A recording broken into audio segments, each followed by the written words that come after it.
This is the With Chinese Characteristics podcast. I'm Natalie. And I'm Cherry. And It's broken a little bit. Yeah. Oh, Cherry. Every week, Cherry. No, can we do it again? Cherry, a Chinese person who I've captured. Cherry, a Chinese person, brings us a topic about her mother country or its people, and is going to describe it to me, a mostly clueless American. Did I get it right? Does that sound like a good intro, Cherry? No. No? Okay, well, what do you want to do? Each episode. Yeah, read the script. Each episode, our resident Chinese, Cherry, that would be me, will research a topic with Chinese characteristics, and I will endeavor to explain it to Natalie, a mostly clueless American, about China. True. I have been called that before. Mostly clueless. Why don't you face the microphone when you're talking? There's a first like for every like time. This. I am facing the microphone. Okay. Can we not banter? Okay, we can't banter. We just started. Okay. So, today's topic comes from Cherry and I were discussing the queue, which is that hairstyle you see in old photographs and comics and illustrations from Chinese men in the 1800s. And I was asking Cherry, in my ignorant American way, why Chinese people wore that hairstyle and what happened to it. And I said it was a symbol of shame, and we're happy that those times were gone. Yeah, that it was like the mark of a conquered people. Mm-hmm. That all Chinese men had to wear the hairstyle of the people who had conquered them. Yes. Which is a big flex. Mostly Han, Chinese men of the Han race. Yeah, big flex on the part of the Manchus. But the part that confused me, and Cherry had never heard of, was that in Western schools, I had learned that it was like a great mark of honor for Chinese people, this hairstyle. And the hairstyle, in case you've never seen it, is the front half of the head is sort of shaved, and then the back half is grown long into a long braid. Mm-hmm. And in history books in California, they talked about how it was like a great mark of honor, and the worst thing you could do to a Chinese immigrant was to cut off their queue, to cut off their braid. Mm-hmm. So because that's sort of two separate stories, we both kind of wondered if what we had learned in school growing up was the whole truth. Because of that, we have this story. So Cherry, please take it away. Okay. Starting in the 1850s, America had seen a largest, so far, group of Chinese immigrants to America. And these immigrants, being primarily young and men, sort of set the image of what a Chinese person looked like to Americans, which is where this image of the Chinese man wearing the braid came from, in numerous cartoons and, maybe textbooks. Because prior to that, basically, hardly anyone in the West had ever even seen a Chinese person. Rarely, yeah. Yeah, you'd have to go to China. Yeah, yes, you would have to go to China. which wasn't easy back then. There's not that big of a Chinese diaspora back then. Okay. Yeah. So that's where this image came from, right? That's what sort of came from. And the background of this is that the California gold rush had started in the 1850s. And that had led to this influx of domestic and foreign labor. Okay, because there weren't that many people in California at the time. Yeah, so they came to obviously work in the gold mines, to work on the railroads, and just any economic opportunities they could find. Yeah, any jobs that were around. Yes. So from 1850 to 1870, Chinese population in the United States grew 16 times just in those 20 decades. So it sounds like a lot, right? And and every year, most of these Chinese immigrants would arrive in California more than any other states. Well, because that's where the opportunity is. Okay. And it's also the closest, I guess. Yes. So even though it sounds like a lot, and more Chinese people in these 2 decades came to America more than people from any other legally non-white countries. What do you mean? What do you mean legally non-white countries? So back then, if you are a white world citizen, I guess, Yeah. and you immigrate to America, you have a different legal status than other immigrants who are not considered white. Okay. By the court. And this isn't like today where sometimes it's like wink, wink, nudge, nudge. Mm-mm. You know, it was like literally like, well, if you're white, you get these rules. If you're not white. Yeah. Most significantly, if you are white, you could become a citizen. And you couldn't if you were and not you couldn't white. if you're not, regardless of what, Okay. So obviously Chinese people being the biggest group that's non-white raised a lot of attention. Even though, let me note, before we move on, they still only made up less than 1% of total population in those 2 decades. So, but what about like Mexico or Central America? I mean, wouldn't they be not white? Interestingly, you should ask, because back then they were considered white as a result of the... I know, times have, changed. We've moved on. Somebody tell the news. I know. Nice.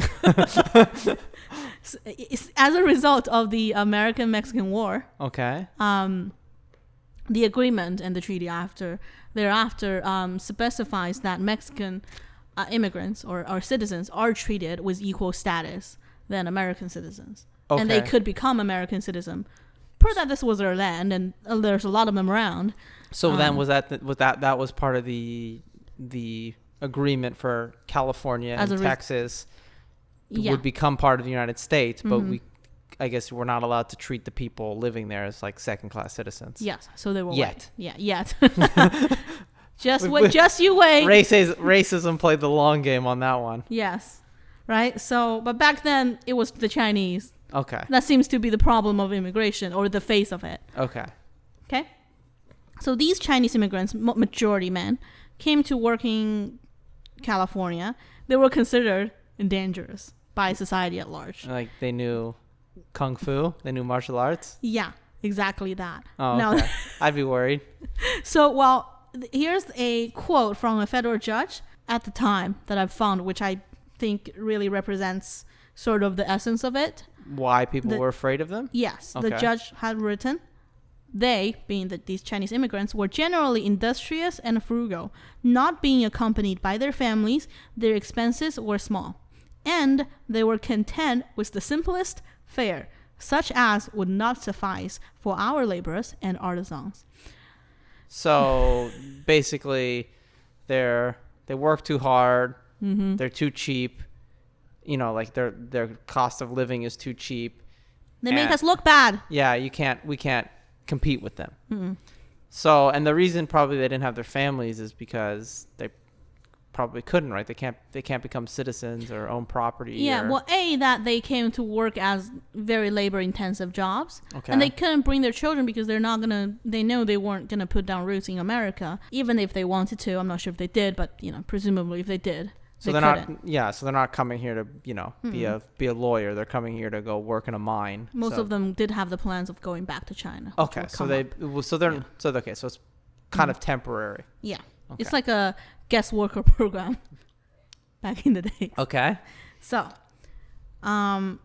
this, society's, attitude towards Chinese immigrants brings us to the core of the story today. So the day of April 27th, 1878, a Chinese worker named Hawako, along with 27 other Chinese immigrants, were arrested on this day for violating a city sanitary ordinance law in San Francisco. And this law they have violated is called the Cubic Air Ordinance. Okay, so sanitary ordinance would be something to promote public health. In name, yes. Okay. Theoretically, it would be. Theoretically, yeah. So this particular law was passed in 1870, so 7 years before Hawako and other immigrants were arrested in this time, in this case. And under this law, boarding houses were required to have 500 cubic feet of air in a room per occupant. So that would be when you say the air, you kind of they really just mean the space of the room. So if a room has 4 people in it, it needs to be, I guess, what, 10 by 10 by 20 or something? 10 by 10 by 20. Yeah, exactly. Okay. That's how big it needs to be. So and the 5 cubic feet of a room is 5 times 5 times 20. 5 times 10 times 10. Okay, so 5 by 10 by 10 seems like small for one person, but if you think about 4 people, 10 by 10 by 20 is pretty big, right? I mean, you could fit 4 people in a room. So this like doesn't seem on paper doesn't seem that terrible of a law. Doesn't seem that unreasonable. However, the keyword being boarding houses, at the time it really meant like communal living spaces, like dormitories. Dormitories, exactly. And they would often, most of the time, have bunk beds. They will not have any personal spaces, such as a dining room or anything like that. Cherry, they're running a business here. Yeah, exactly. You know what I mean? It's not a hotel. No, you got to cram as many people in there as you can. It's like a youth, what do you call those, like hotels that, young people backpack? Hostel? Hostels. But like, in a hostel, not everyone has 500 cubic feet of air today. So, and so justified as a way to prevent overcrowding and unsanitary living conditions, this law. Actual enforcement of the law targeted Chinese people who often lived in very cramped quarters and were only able to reside in the crowded areas of Chinatown. Is that just because that was like other places in town wouldn't rent to them? Yes. Okay. Of course, yeah. But imagine that, you are a dangerous group of young men coming to... Chinese men also weren't allowed to marry white women either at the time. So basically it's these immigrants come over. They can only work the crappiest jobs. Mm-hmm. So they don't make a lot of money. Mm-hmm. So the only place they can afford to live is these communal boarding houses. Yes. Which are going to be very... No, it's because they don't want the big houses that are pretty and nice and clean. They just prefer a terrible living condition. It's like homeless people. Because they want to. Yeah, homeless people just like living in the street. It's like their thing. So basically, so the law was saying like, oh, they're doing this by choice. Mm-hmm. So we need to... Well, the law doesn't say if they're doing it by choice. The law just says you can't do this. But the implication is, oh, they're doing it by choice. So if we make it illegal, they'll stop doing it. So this law was, so 1870. So under this law, Hawako and I shouldn't call them comrades. They were still subjects of the Qing Emperor. Yeah, communism hadn't happened yet, Cherry. They're not comrades under the red banner. No. So him was, these 27 other Chinese immigrants were arrested under the name of violating the sanitary ordinance. Okay. And the punishment, they were judged guilty. And the punishment was a fine of $10. So $10 back then is $275 today. Okay. And the average unskilled worker would have a salary of $2 per day. So, and this law, you kind of implied, but I guess technically probably lots of boarding houses, not just for Chinese people, would probably be in violation of the law. Yes. But they really only used it against Chinese people. The raids happens really very selectively. Okay. From what I read, and just like any law, there's the law and there's the enforcement. Yeah. Part of it. So Hawako got picked up, and so he had to pay the equivalent of $270. 1 or 2 weeks' wages, basically. Yes, considering that. So $2 per day was the average wage of an unskilled worker. So Chinese laborers. This is one of the reasons they were very dangerous, is that they took lower wages in order to be competitive. So he would make, less than that. So he might only make $1 a day or something. Yes. We don't have an actual number of how much he made, but that's, we could, I believe he did not make more than the average. Yeah. Otherwise, he would not be dangerous. Yes. Also, he lived in a boarding house with less than 500 feet. Yeah. So he probably wasn't making millions. He wasn't rolling. Yeah, he wasn't rolling in it. Yeah. So this is a significant sum. Okay. And he did not pay the fine. Therefore, he was sentenced to 5 days in jail instead. Okay. While he was in jail, let me back up. So Hawako wore his hair long in a braid. Just like, the queue we were talking about earlier. The queue that we were talking about. While he was in jail, his head was shaved. His hair was cut to within 1 inch of the skull. Okay. So the queue was cut off. Was that something they did to every prisoner, or was it specific? Well, interestingly, so I could not find any historical records of whether these 20 other, arrestees were also put in jail, because, I don't know if they paid a fine or not. Hawako's name is the only one we know, due to the reason of, after getting out of jail, he went on to sue the county sheriff for ordering the shaving of his head. He was in violation of the Pubic Hair Ordinance. He was, yes. But then he's suing... And he was in jail, and his head was shaved, and he came out and he sued the sheriff for shaving his head. That's very Californian of him. That's very American of him. Yeah. Overall, in my getting a lawyer, in my using opinion, the legal system. Yes. So this incident, not him putting in jail, but his hair being shaved, caused a huge stir in the Chinese American community in California. Because they all had that same haircut. Every man would, yes. Okay. Exactly. So, complaint written by Hawako's lawyer, suing the sheriff, said the cutting of the queue was a mark of disgrace among the Chinese, and the religious faith entertained by the Chinese, held by the plaintiff, believes that it is attended by suffering and misfortune after death. Okay. So very serious. Yeah. The lawyer then went on to describe the mental and physical harm done to Hawako by this act. It had, let me quote, leaving him disgraced in the eyes of his friends and relatives, and ostracized from the association of respectable members of his countrymen. Okay. So there's quite a bit to unpack there. Mm-hmm. So was it a religious thing? Yeah, so this is an interesting part. So as far as I know, at least to the Han race, this was not a religious act to keep this hair. The reason they kept this hair, which we'll get into more into the history, but it was sort of it's a requirement as a subject of the Qing emperor. So it's a political thing, not necessarily a religious thing. Yes, or it's cultural, it's a citizen's duty to have that hairstyle. To have that hairstyle as a citizen of the Han race. Okay. And obviously this hairstyle came from the Manchurians who had conquered China in the 1600s. So why they kept that hairstyle, I'm not sure. It might be religious to them, but for the Han people, no.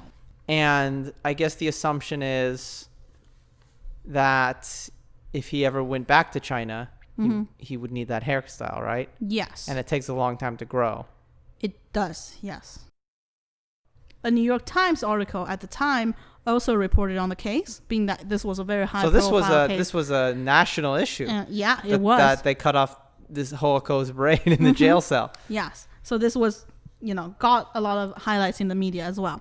Okay. So this article said this act was not done to promote discipline or health, this act of shaving the hair. Okay.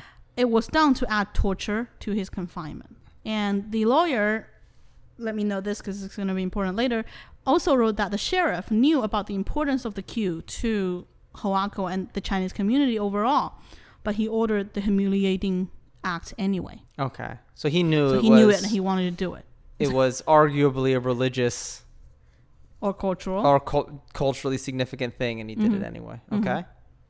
The defendant, the sheriff, referred to the city ordinance at the time that's called the Pigtail Ordinance in his defense and as justification for his actions. Wait, there's actually a city ordinance called the Pigtail Ordinance? So the city ordinance doesn't have a name because the city ordinances are called, so it's like Regulation 1.7 or something like that. But the Pigtail Ordinance is what it is referred to. So everybody both by the media and by the... Okay, so that's what everybody called. Like Obamacare.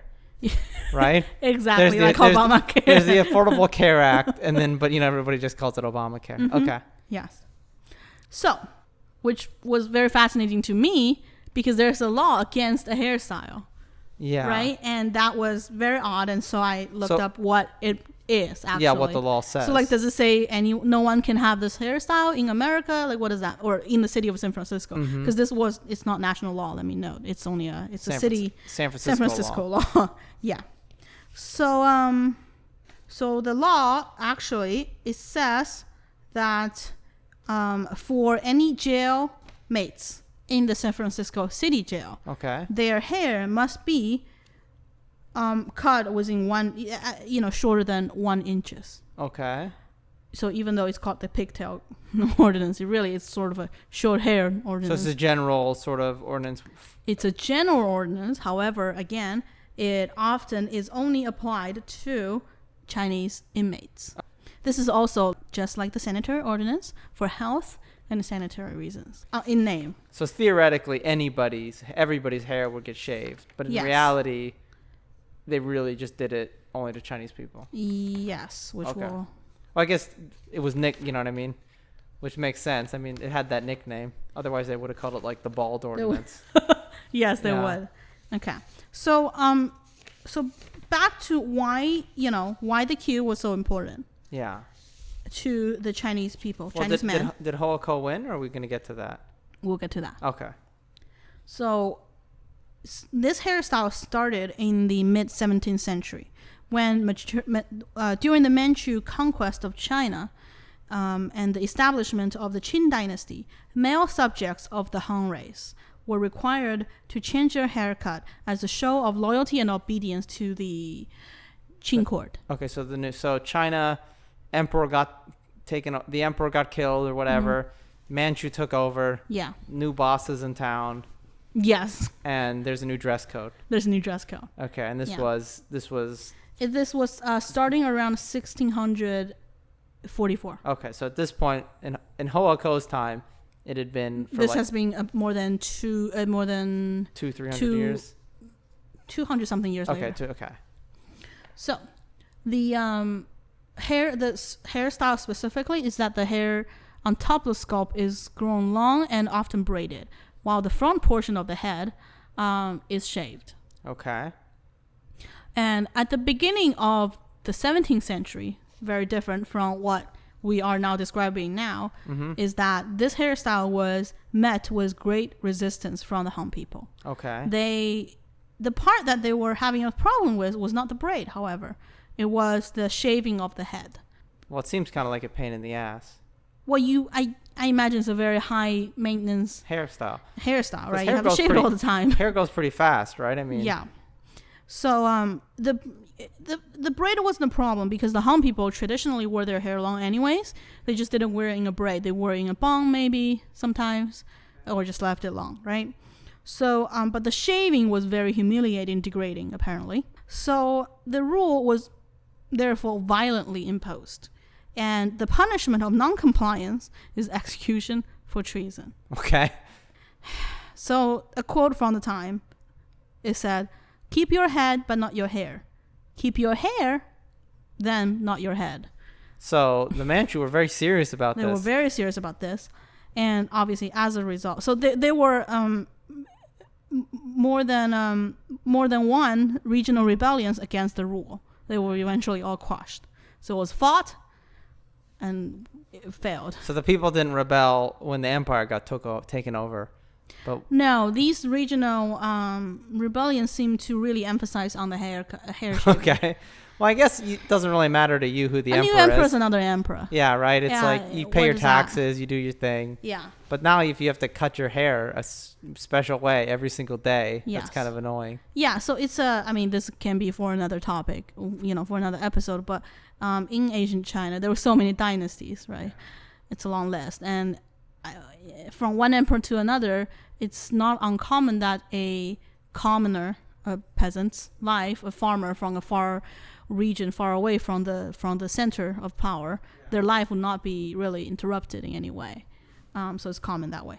Anyhow, one reason that adult Han people did not want to cut their hair was for philosophical and cultural reasons.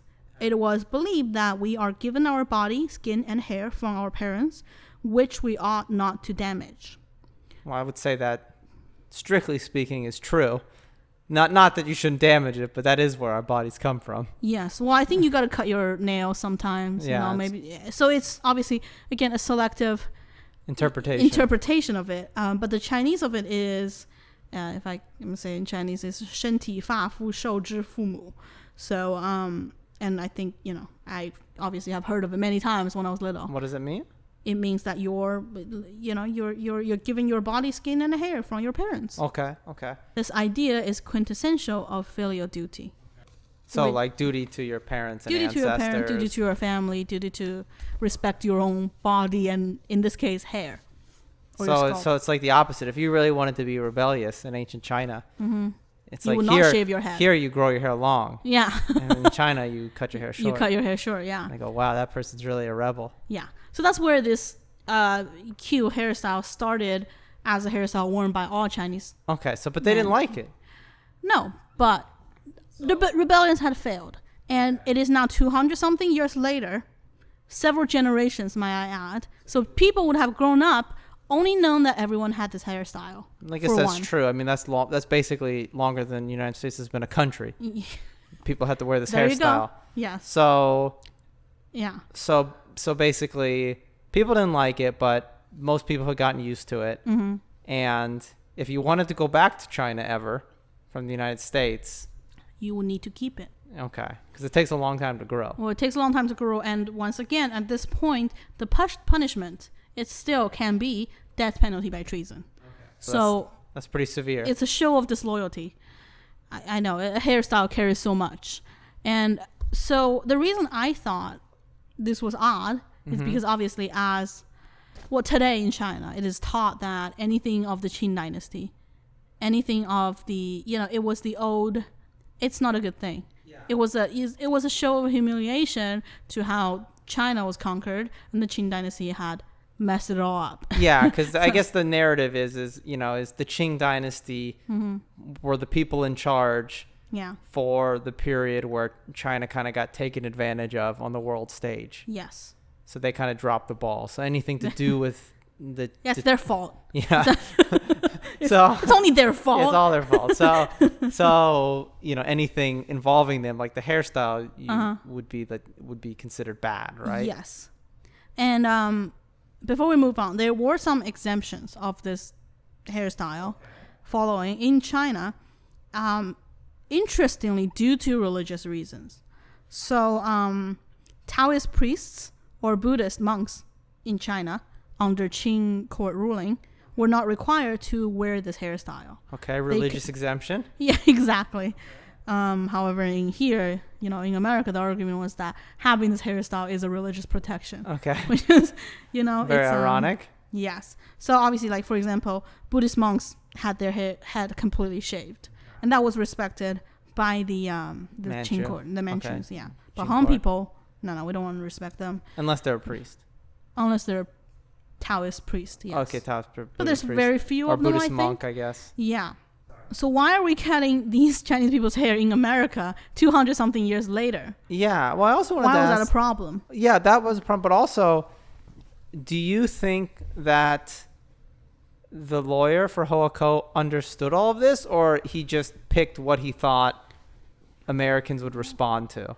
Well, I think obviously we can only guess whether he knew or truly understood it. Yeah. But I would say it's, at least what I think is that it's very strategic to mention it as religious belief, per that it is one of the founding beliefs of America. So he had Correct a good lawyer. me if I'm wrong. He probably got a good lawyer. Okay, so he had a good lawyer. He's like, we don't care about all this Manchu stuff. Yeah, don't say that. We'll tell him it's a religious thing. Yeah. It's in the Constitution. People will get that. I think that's not unlikely. No, I mean that's probably that's probably a good lawyer is what that is. Yes. He got his money's worth. Yeah. So back to, current date, not today's current date, but the 19th century when this was happening to Hawako. Okay. The major immigrant wave from China to California, as we said, raised tensions grew over time. Okay. Right. So in 1870, the Sanitary Ordinance, which is the law that was the cubic air ordinance that had justified Hawako's arrest to begin with, was established in 1870. And 3 years later, but 4 years before Hawako was arrested, the Hawako's house raid, was not the only raid that had happened under the name of the Sanitary Ordinance, obviously. So he's just the most famous case. He was the most famous case because he sued the government. Okay. Get a lawyer, everyone. Yes, a good one. Yeah. And name anything as religious belief, Don't do that. Unless it really is a religious belief. Yeah. We're not promoting, false claims? False claims, False legal claims? We don't don't do that. So, in 1873, there was also another very famous house raid in San Francisco that had happened. So this is interesting because this had happened after a labor dispute between white laborers in San Francisco's local government. Dare I name them? Thomas Mooney and Hugh Murray. And they were, respectively, the president and vice president of the AntiCoulee Association.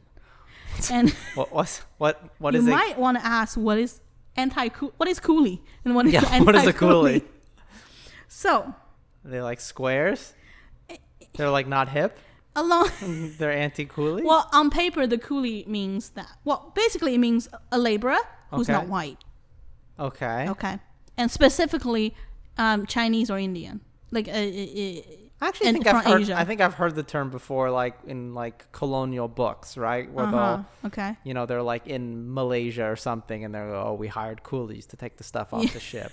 Yes. So don't say the word. Obviously, it's not casually. It's not a good word. Is it considered racist term? It is now? considered a degradatory. I guess if they didn't want to be degrading, they would just call them like dock workers or like they will call them Chinese. they'll call them Chinese workers. Yeah. Yeah. Okay. Well, the Anti-Chinese Association. Okay. So right, but they're called the president and vice president of the AntiCoulee Association, which was a very a wave of clubs. There's more than one anti-coolie clubs that had started especially in California. So it was a thing. And there was an act at one point by the United States Congress that had passed that's called the AntiCoulee Act. Again, not the official name, but that's what it's commonly called. That's what it's known as. Yes. And this act is sought to protect white laborers by imposing a monthly tax on Chinese immigrants seeking to do labor in the California gold mines. So it's just basically an additional tax on them. Yes. So with this law, anti-coolie clubs was a thing. Yeah. And in 1873, president and vice president of the San Francisco, I guess, Anti-Coolee Association seized upon the dissatisfaction of white workers and submitted a request to the county board of supervisors for a sanitary measure against the Chinese. So you said at the start it was a labor dispute. So then I guess they're like, you know what? Let's just get these people arrested. Yes. They couldn't get their way on the free market. Yes. Right? Having a labor dispute on the free market, but we have better connections with the local city government. Yes. So we'll put in a measure to get you guys arrested. Yes. Okay. So this house raid, as a result, that happened in 1873, May 22nd.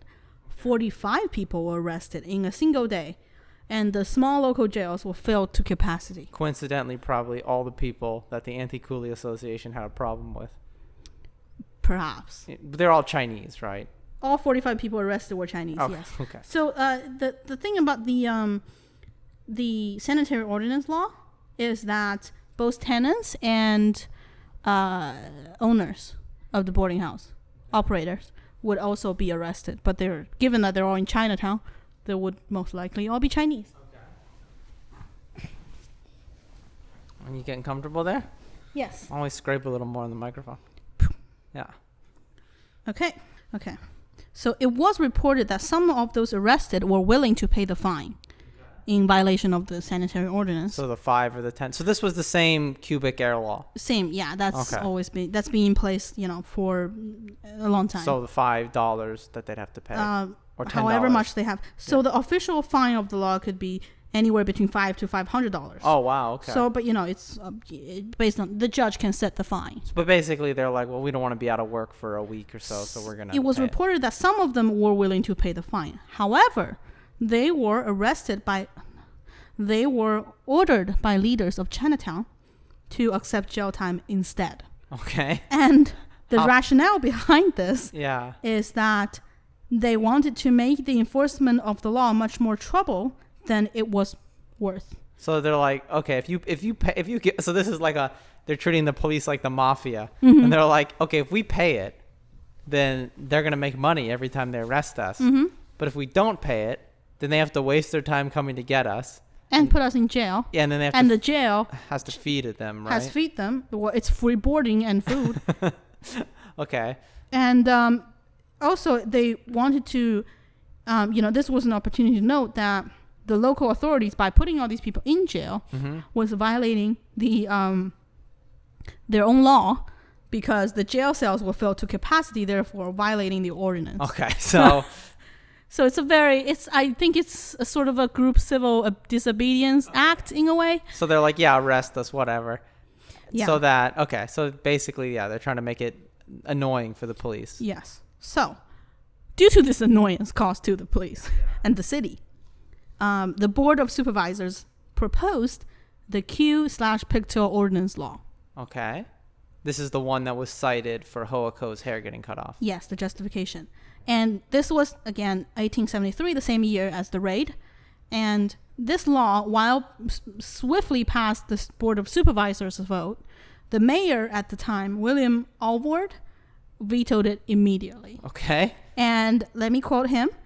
He said, "This order, though general in its terms, in substance and effect, is a special and degrading punishment inflicted upon the Chinese residents for slight offenses and solely by reason of their allegiance and race." Okay, so very woke mayor. Mayor was woke. So basically, the idea was, okay, well, if it doesn't bother them that we arrest them, we put them in jail, they'll care if we cut their hair off. Yes, we'll show them. So that way, they'll either pay us the money, or I guess they'll be scared, to come to America or something. Well, this was one of the... So even though the mayor at this time had, vetoed the law, 1876 comes a new mayor. Okay. Well, there's a new mayor at that time. And then a identical version of the law passed and was signed into law officially by the new mayor. A less woke mayor. Yes. So the city board of supervisors never sort of give up on this. Okay. Right? They felt very strongly about it. They felt strongly. They're like, we're going to do it again. And this time they succeeded. So obviously this was done first so that Chinese immigrants would be less likely to ignore the city's sanitary ordinance. And anti-Chinese sentiment was also a driving factor. Do you think they knew? Do you think they knew why Chinese people had that hairstyle? Or do you think they even cared, or they just knew that they didn't? Well, I think they knew that they had to have it. They wanted to have it. Okay, so that's. I think they knew that they didn't want it to be cut off. So that's all they needed to know. Yes. Okay. So hopefully that being tough. Yeah. On this, and overall just creates a very unfriendly environment to Chinese immigrants.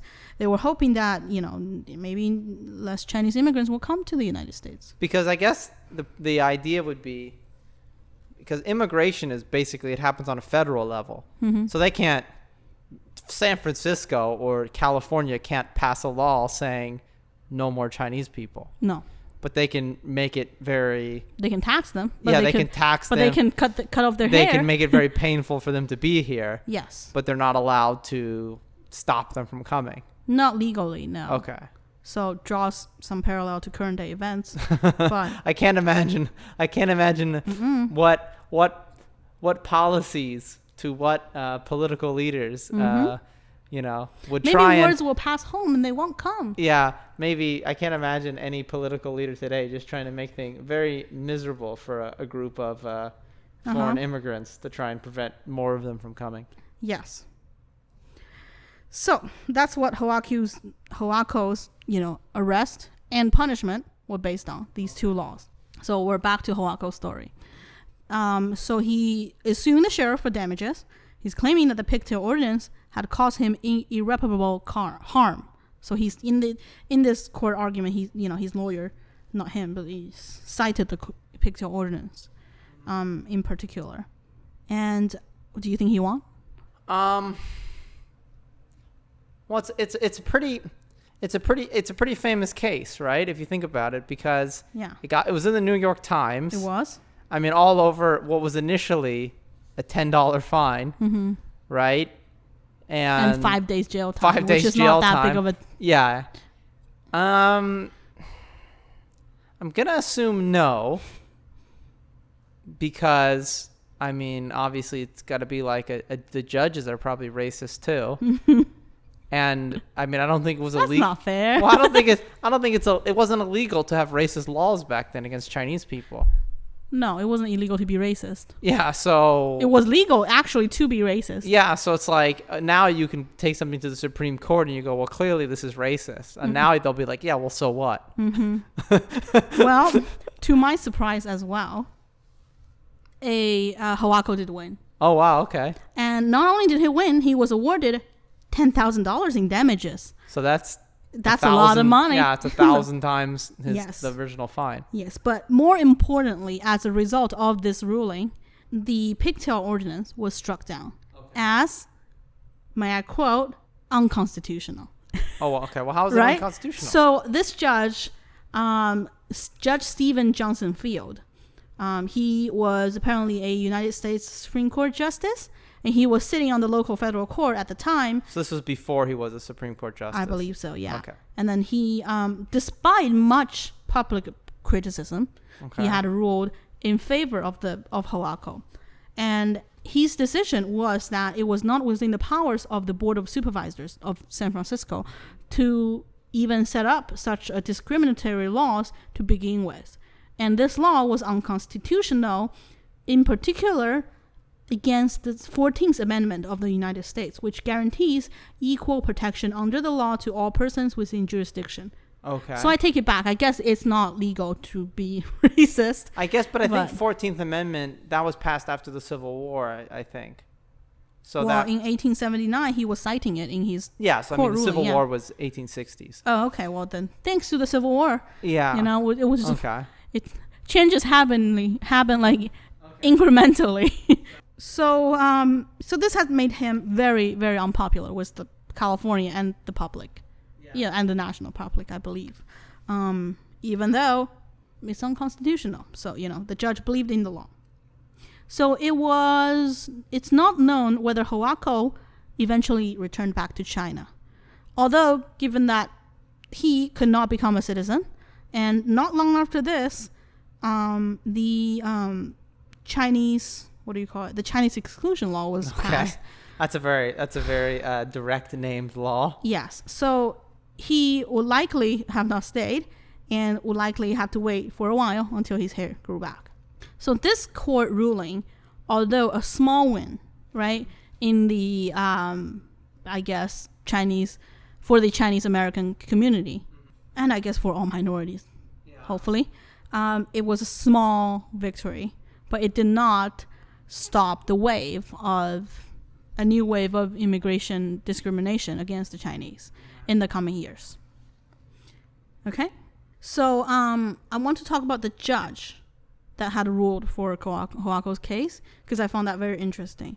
So, the judge who said that this was unconstitutional under the 14th Amendment? Yes. So you would think that the judge was, I don't know, left and right was not really that the judge was tolerant and understanding and maybe sympathetic to the immigration causes and to the minorities. However, he was not. Okay. He was very verbally had very negative negative so he ideas of the Chinese race. So he did that ruling just sort of like begrudgingly for the sake of the Constitution. Okay. But we will take it. Okay. Yeah. Right? So he's like, He had no love for the Chinese community, but he loved the Constitution. He's like, I don't like them, but the rules are the rules. Yeah. You can't cut their hair off. No, can't do it. Okay. So how do we know this? Is because he had sat on the board, obviously for a long time he had ruled and written several opinion pieces that are all public records. Okay. With laws, with court cases, in regarding or in relations to the anti-Chinese immigration laws, several of them. So he had a lot of these cases dealing with Chinese immigrants or immigration came across his court. So a very high-profile case in 1889. So that would be 12 years after Hawako. Well, 11 years after Hawako's case, right? He wrote the majority opinion for the Chinese exclusion case, as it is known as. So Cha Chang-ping versus United States. So wait, so somebody sued the United States government, not just the sheriff, for the Chinese exclusion law. Yes. And what was the Chinese exclusion law? Well, as very plainly laid out by its name. Yeah. So, the Chinese exclusion law is that no Chinese immigrants can become American citizens, nor that America is accepting new Chinese immigrants at all. Not at all. Okay. So one problem, That's just like very, Donald Trump wishes he could do that, I guess, is the very clean cut. yeah. Just, Yeah, we don't want them. And that wasn't just considered? like country exclusion law, right? Yeah. Like just not like that. But that wasn't Do we have something like that recently? Don't we have like a travel ban? Yeah. Yeah, I guess 8 maybe. country travel ban. But that got struck down, right? That did. So, Yes. but so wouldn't this get? Wouldn't I mean, if the other one law was unconstitutional, Well, then surely this one would be too.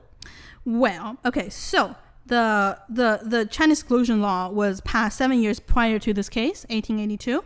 There was one problem, was the Chinese Exclusion Act. I can think of several.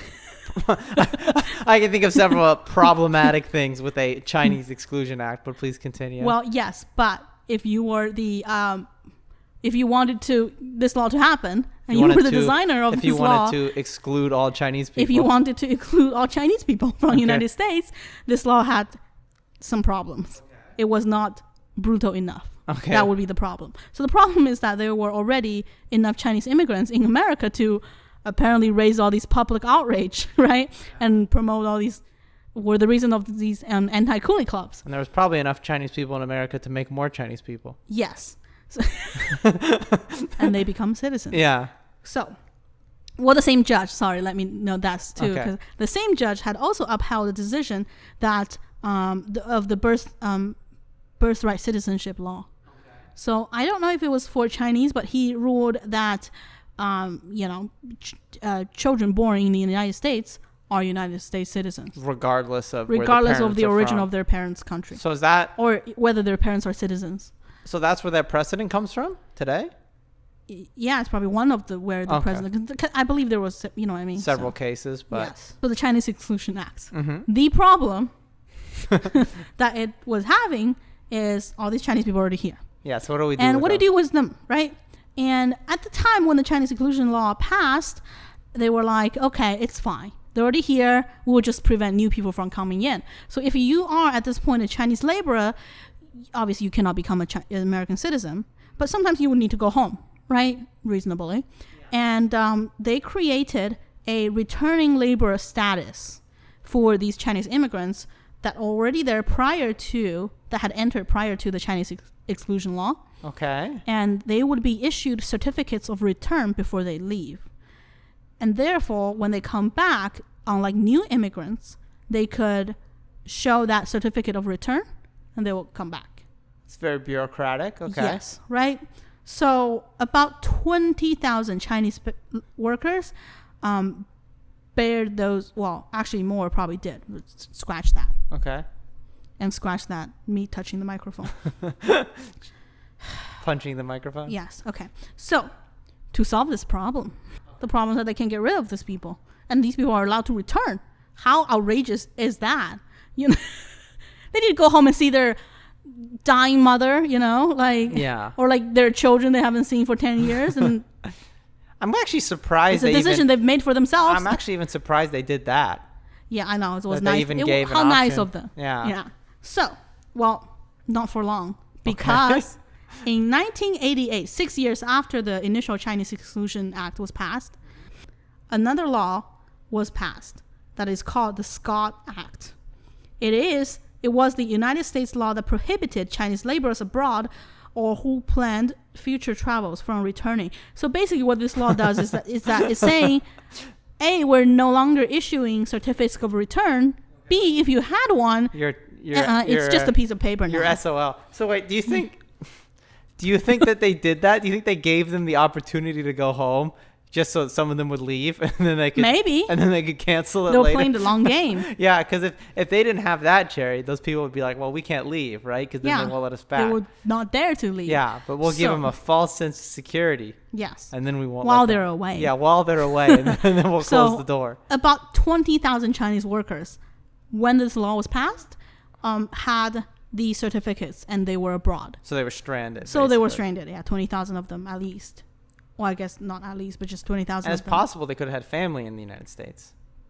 Yeah. It's unlikely, but it's possible, right? Well, their friends will be here. Yeah, friends, Yeah. It's a guest worker program that has been cut short, even though they had been promised an exemption of the exclusion laws. So their guard was down.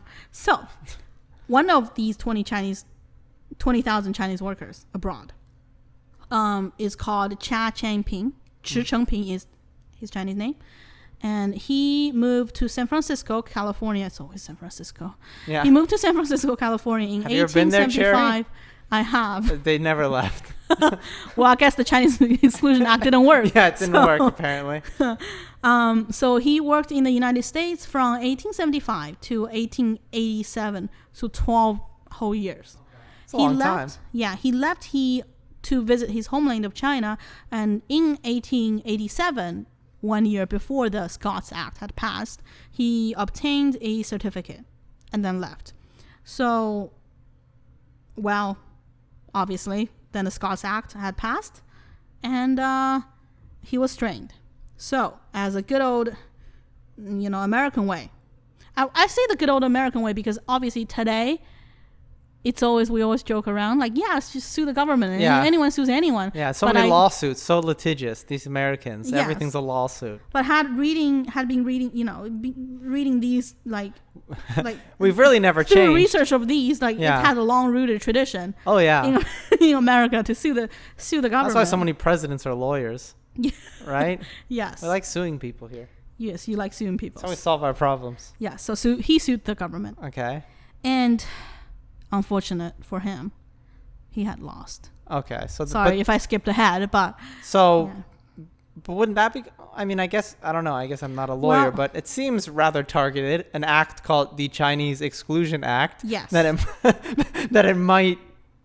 Yeah, so the same judge that had ruled in favor of Hawako, saying that you can't cut his hair. Oh, it's the same guy. Yeah, it's the same guy. Okay. Well, I think there's a panel of judges. I think But this was a Supreme Court case. Okay. But he was the one who wrote the majority opinion. Okay. So in his words that we know today, as part of the public records, and he said, quoting, as maybe part of his justification for ruling against Chi Changping, and saying that, no, you can't come back. The store has closed for you. Yeah. Forever. He said the competition between them, these Chinese workers, and our people are altogether in their favor, and the consequent irritation, proportionately deep and bitter, was followed in many cases by open conflicts to the great disturbance of the public peace. Okay. Of the peace of the white people. Yeah. And then he said, it seemed impossible for them to assimilate with our people or to make any changes in their habits or modes of living. Okay. So basically, they work too hard. They're too good of workers. That makes white people angry. Mm-hmm. They wouldn't and assimilate. Then they fight. Yeah. And they want to, and these people who can't become citizens, they can't intermarry, they can't own property. There's a law that is legally excluding them from the country. Mm-hmm. These people wouldn't assimilate. These people who, aren't allowed in probably any white establishments. I know. It's interesting to me it's because their fault. In a capitalist society that we are proud of, supposedly, right, in America, if someone had earned their living, like these Chinese immigrants did, or today's, migrant workers did, then didn't they assimilate? That means they have assimilated. Yeah, they could have a job. They eat right? weird food. They got the ponytails. Yeah, the pigtails. They're never gonna assimilate. Yes, and they would not make any changes in their habits, which I guess one of those habits would be the hair. Yeah. Per that, if they go back, as you make them do, they would be beheaded for losing the hair. Anyway, so as they grew in numbers each year, the people of the coast people of the San Francisco saw or believed they saw in the facility of immigration and in the crowded millions of China, where population presses upon the means of subsistence, great danger that at no distant day, that portion of our country would be overrun by them. He was right. Well, we did, yeah. Sounds like he's been to like UCLA or UCI or I know. Roland Heights. Yeah, I don't know, Mr. Judge, and Your Honor. Seems that it didn't. Yeah. Yeah, didn't work. Well, so then he said, because of all those reasons, unless prompt action was taken to restrict their immigration, this, the city would be overrun by them. The people there accordingly petitioned earnestly because racism is very wholesome, petitioned earnestly for protective legislation from these cheaper, better Chinese workers. So really the only problem is that they're not white. If they Yes. were, British people coming there and working real hard, nobody would care. Yes. Also, you wouldn't be seeing that the British people are working really hard, I feel like, even though if they do. Yeah. I don't know, because there's something about... I feel like part of racist imagery is like you dehumanize people. So I think they're kind of like, it's like describing Chinese people like they're ants or something, right? Like it's just like we can't compete. There's too many of them. There's too many of them. But I find it interesting that millions. Crowded the millions of them. China. More like billions. Get your facts right, Judge. Judge. Get your facts right, Judge. If you want to be racist. Yeah, you're really at least you're really underestimating how many of them there's going to be. You're really that's a low estimate. But no, I think it's interesting that he never. Maybe there's another part of it, right? Mm-hmm. But that argument, it does nothing to do with whether or not it's constitutional. No. He's just saying, yeah, we had to do it. Well, I think at this point he was saying that the request to protect the people, Mm-hmm. the white people, because Chinese people are not part of the people. No. The people. I'm sorry. I just find it really funny. Can I say you could cut this part out? Okay. But it's like in one of the recent Republican convention, like I think speeches, Mm-hmm. or maybe it was an ad. I'll find it. But it said that America is not a place like we stand. America is not a place where we have to choose between supporting the law enforcement or standing with our African American neighbors. Okay. And it's like, okay, so we are not African American neighbors, are we? Yeah. So you're really saying white people, Americans, we are the ones making these decisions. Yeah. Right? So in this case, the people is not the Chinese people. No. I mean, it's reasonable. They're not citizens. They can't be. So. But it's who I'm defining as people, yes. right? So the people are asking for protection. And I think in his opinion, this protection is needed. Yeah. So I guess maybe the Constitution protects and the people. Chinese people don't deserve any protection. Except when they in this do, case. I guess. Except when they do. When someone's trying to give them a haircut. Maybe he didn't like the negative public opinions he got from the... He got some backlash. Okay. Yeah. But I mean, I will say this. At least I feel like reading these opinions of his, it was honest in a way. Yeah. Like he laid out exactly like these, these workers are, industrious and frugal are the words he used. Yeah. Right. Are not necessarily negative words. And he's not saying like they're not sending their best. They're sending, rapists. He's not saying they're sending rapists and murderers. I think he was saying they were sending their best. Yeah. Therefore, we need to protect ourselves from their best. Yeah. Right? I did not think of that. They're not sending their best. No, that's right? So, like, you have to keep that part. Yeah, so he's saying that they're hardworking. We need protection against them. There's just too many of them. They'll work for too cheap. And they want assembly. Yeah. And he's like, you know what? They can't vote. White people can. White people don't like it. So that's who we're going to listen to. That's who we're going to protect. Yeah. That's why it's a lesson to everybody out there to vote. Because if you don't vote, nobody cares what you think. Yes. And not only... It's all political, you see. And honestly, not only is it if you don't vote, but you got to get your demographic to vote too. Because that's how you really get power is people care about your demographic. Exactly. They go, 90% of them vote. We better listen. Yes. So, these Chinese people, they are essentially, yes, they're here, but they're not our subjects. Mm-hmm. That is fair because, in a way, right? Because these Chinese people are the subjects of the Qin Emperor at the time. So obviously, they're the Qin Emperor's problem. So they're not my problem. So we don't have to be. So basically, the judge's perspective in general seems to be, we don't have any responsibility towards them, but we also can't. Especially the ones in China. Yes. Especially when even the ones here. Yeah, but the ones here, sure, maybe, but like we shouldn't be cruel to them. But we also don't owe them anything. In a way, yeah. Yeah. Well, in this case, obviously, he was arguing that once you go back to China, you can't come back. He upheld that, right? Mm-hmm. So you could say... When you're here on this territory, we at least have certain... We will have an appearance of equal treatment. Yeah. Right? We can't discriminate against you. But once you go out, really, it's not my problem. Yeah, because you have... I mean, I guess you could... From a legal sense. From a legal standpoint, right? Yeah. It's not unconstitutional to say that. I guess so, yeah. America's constitution doesn't say worldwide we must uphold a value. Yeah. Yeah, so for a different episode. So interesting, okay. So that's interesting, yeah. So Hawako, if he did get out of America, he got out at the right time. And Cha Chang-ping was forced to get out and never come back. Yeah. Well, I guess he just never got to come back. He was already out, right? Theoretically. The Chinese Exclusion Act was struck down many, many years later, which I don't know. Xi Jinping is still alive at that point, but yeah. So what happened to the to the queue? So while Chinese Americans in California are fighting for the rights to keep their hair, or their rights in general, Chinese back home, however, was not having it. Okay. And as early as 1850, so like 20-something years before Hawako's case, there was a Taiping rebellion that had happened and lasted about 14 years. So it started in 1850 and ended in 1864. And that was sort of like a peasants' rebellion? Yeah, this was officially today we call it the Civil War between the established Qing dynasty and the theocratic Taiping Heavenly Kingdom. Okay, that's a cool was name. a uprising of the common people. But it was a big uprising. It was organized. Huge. It was organized.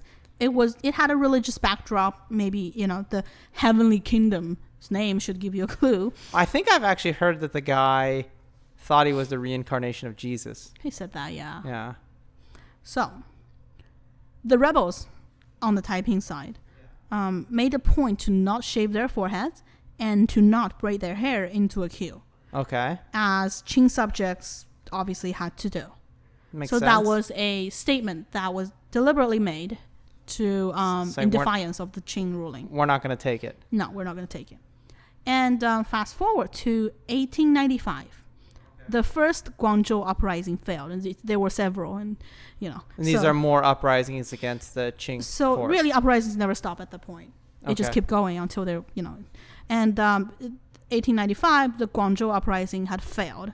Sun Yat-sen, the first president of the Republic of China, Sun Zhongshan, often known as the father of the nation, of the new China. Okay. And he was both the CCP and the KMT's. Well, both the CCT and the KMT, which are the two sides of the Chinese Civil War in the 1940s, drew their lineage from him. So he really was as important as George Washington to America, really. Okay, so he's basically the founder, sort of communist China and Taiwan People's Republic, or the People's Republic of China. Republic of today China. To Taiwan, yes. Yeah. So he started, was a participant in the Guangzhou uprising. Okay. It had failed. He had fled to Japan, and in Japan he cut his hair short to make a statement of complete, He's rejecting the authority of the Qing court over him. Yeah, some also say that it was because he wanted to change his look so that he wouldn't be arrested. Okay, yeah. It was maybe convenient. So yeah. Well, I think honestly though, you'd fit in more if you did have it. Right? Well, he was in Japan.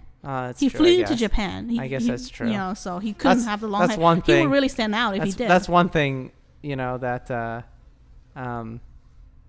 as a side note we should talk about the kind of the rich tapestry of Chinese exiles in Tokyo. Yes. From like 1900 to like there was a whole 1920. society. Yeah. It was a whole, anyway. So and then 3 years after that, in 1898. Revolutionists and supporters of the 100 Days Reform had cut their braids as well. So what's the 100 Days The 100 Days Reform was an attempt by some of the Qing court officials to reform. Okay. And bring in modern ideas, modern technologies, modern ways of managing the country. It's sort of an effort of the Qing court, or part of the Qing court, to save themselves. Because up until the very end, right? And this is going to sound, I think, almost silly to some people, but China was one of the largest, most populous countries in the world. Yeah. But I think up until the end of the Qing Empire, Qing Dynasty, it was really basically unchanged internally, and organizationally many for like 200 years, right? So this was an effort to stop that, right? To try and turn it into like a more modern state, modern society, modern court, modern government. However, that had failed, and the revolution, many organizers were beheaded. So it's almost like a coup.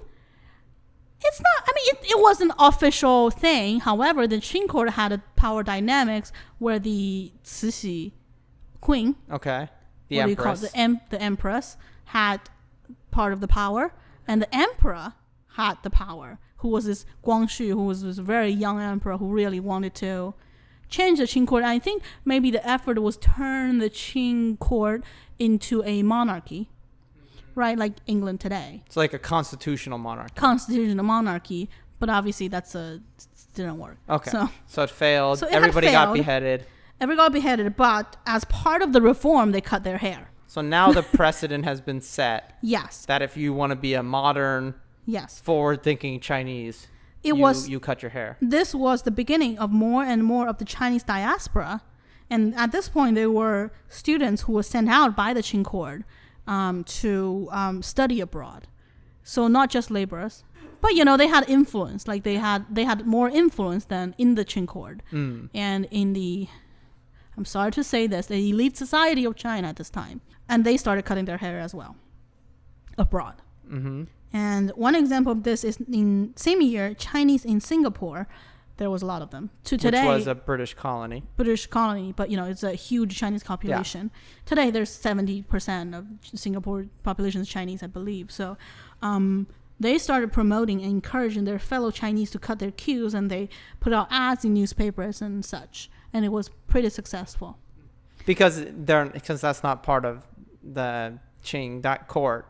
Yes. They couldn't be punished for it. Well, also, I guess in a way, maybe they stopped beheading people in China for doing so, but they're probably pretty busy to be beheading people for haircuts in the 1910s. I mean, like, right? Yeah, they have a lot of problems. There's a lot of internal problems in China. Yeah. Yeah. So but it's a movement was starting. Yeah. So finally, in 1911, the Xinhai Revolution, one of many, succeeded, and Qing court was officially overthrown as China's, as we know it today, last imperial dynasty. Okay. But you never know. You can never talk too soon. Yeah. So Xi Jinping might not be going anywhere. You never know. Yeah. Well, it's a communism with Chinese characteristics. Yeah. It's not an imperial dynasty, or is it? Could be. So the Republic of China is established. Sun Yat-sen sworn in as the first president. Yeah. This is like a Chinese history geekdom moment, but wouldn't Ren Shikai technically be the last, even though he was only emperor for like... That is a good point. So maybe we should scratch I don't know. It's just a little tidbit. We'll do an episode on probably the Yuan Shikai was the president, and then he turned himself into an emperor for like how many days? I don't know. Not very long. 15, I don't know. Not very long. Yeah. The whole thing was a joke, but obviously also very official. But basically, the Qing court fell. Sun Yat-sen is now the president. Yeah, and he had officially sent out the order that the hairstyle is to be eradicated. Okay. And the government will help you do the haircut to make it easier for you.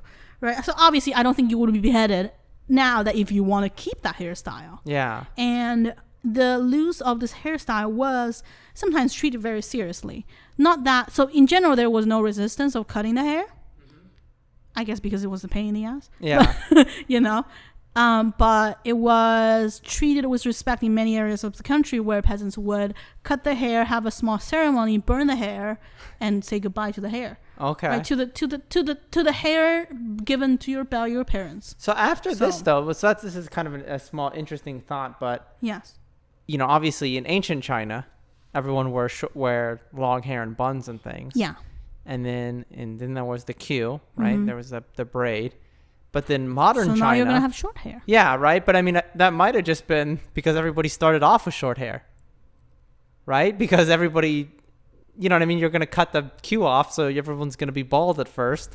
Right? Yes. So it'd be normal for everybody to have short hair. Yes. Right? Yeah. So maybe that's partly... Also, it was a symbol of like, let's step into the new ages the now. Modernity. Yeah. So that was the story of the queue. The hairstyle with Chinese characteristics. Yeah. So it's very interesting because I feel like in California textbooks, And again, it was a while ago, but it never really explained why they had it. It's just like they did, that's just, Sure. yeah, that's just what Chinese people had, right? And they're not supposed to cut it off. But it was never like why, because obviously it's a very distinctive hairstyle that requires a lot of upkeep. Yes. And so it's very interesting that it was forced upon people. 200 years earlier. Yeah, 200 years earlier. Yeah. And, even abroad, like if you ever want to go back, you have to have it. And I think, part of it might also be that even if you weren't going to go back for a while, the Taiping Rebellion happened. So like... You don't want to be seen as a rebel. Yeah, you don't want to be seen as a rebel, right? Because maybe somebody will report you when you go back and say like, you know what I mean? Like, yes. Well, I think it's interesting to me because obviously I didn't know this was taught in your textbooks. Yeah. An American kid, so it's, in a way, it's good, right? Yeah. But I thought, because what you learned was that it was disrespectful and discriminatory to make them to cut it off. Yeah. To force it on them. Yeah. And obviously 200 years earlier, it was forced on them as well. So it's sort of the tale of like you just have no control over your body. You know what I mean? Like laws are forced upon you. And obviously back in China, it was to show dominance by the Qing court. Yeah. And then in America, it was to show... I guess dominance. Right? Yeah. As well, like by the mainstream culture, by the white guest culture. Here, right? You have no power. No, You're here at our pleasure. We can do what we want to you. Exactly, right? So it's sort of, even though one is to keep the hair, one is to cut off the hair, one is to shave part of the hair. Two different, you know what I mean? They're not exactly the same hairstyle to enforce. But they sort of are same in essence. Yeah. The act of the enforcing. It's sort of a humiliation. Itself. Yeah. So that was interesting to me. Well, hopefully that was Now we stand up, the Chinese people. 起来，不愿做奴隶的人们. That's my national anthem. Yeah. So, oh boy. So if you ever wonder why Chinese people in China seem so angry about news stories, China getting humiliated, there's a lot of baggage. A lot of baggage to unpack. Yes. Yeah. Blame it on the AntiCoulee Clubs. Yeah, nobody probably made your people wear a stupid hairstyle for 250 years. And then you were forced to cut it off again. You're forced to cut it off again. All against your will. By Sheriff Mooney and the... You don't get to decide. You don't get to decide to keep your hair. You don't get to decide to cut your hair. Yeah. You just have no... Yeah. Yeah. You're a subject. So anyway, I hope you guys enjoyed that episode. We're planning to do it every 2 weeks. We're still kind of a little bit working on the format and the audio and all that. So if you have any comments, we'd appreciate them. So yeah, this is Natalie. This is Cherry. And we're signing off. See you next time.